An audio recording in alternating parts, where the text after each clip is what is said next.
Հունիսի 22-ն է, քիչ առաջ Սևանի ջրասուզակ Վայ Մելքոնյանը առավոտյան 8-ից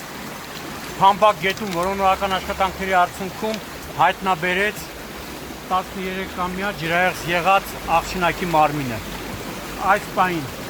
Վահեն իր գործընկերների հետ մեծ դժվարությամբ դին մոտեցրեց ափին, հիմա սպասում են հավանաբար, որպեսզի դեպքի վայր ժամանեն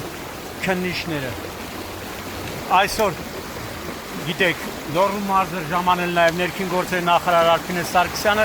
ով տեղում ծանոթացել էր ջրասուզակների եւ փրկարարների համայնքային ոստիկանների ու պարեկների կողմից իրականացնող որոնողական աշխատանքներին։ 8-րդ օրը Վայ Մելքոնյանը հայտնաբերեց 13-ամյա աղջնակի մարմինը։ Ընկնելու վայրից մոտավորապես Վահե ջան, ընկնելու Կարինջան խանգարում է լուծումը։ Վահե, ընկնելու վայրից քանի մետր է հեռավորություն մոտ։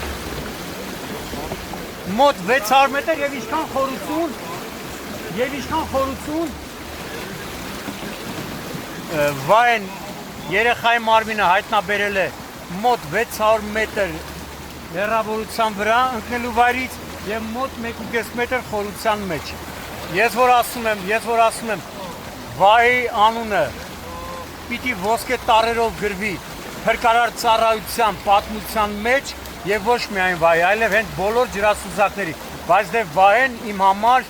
համարվում է այս գործի վարպետներից մեկը։ Բայց հիմա կարող է շատերը ինձ մեղադրեն, մարդը իր մարդ տեսակով իր աշխատանքն է կատարում ու դրա դիմաց ստանում է ընդամենը 170,000 դրամ աշխատավարձ։ Հարգելի կառավարություն, հարգելի վարչապետ Նիկոլ Փաշինյան, խնդրանքով դիմում ենք ձեզ։ Վերանայեք եւ ջրասուզակների, փրկարարների աշխատավարձը խնդրանք հնարավորության սահմաններից դրա հնարավորությունը կա բարձրացնեն։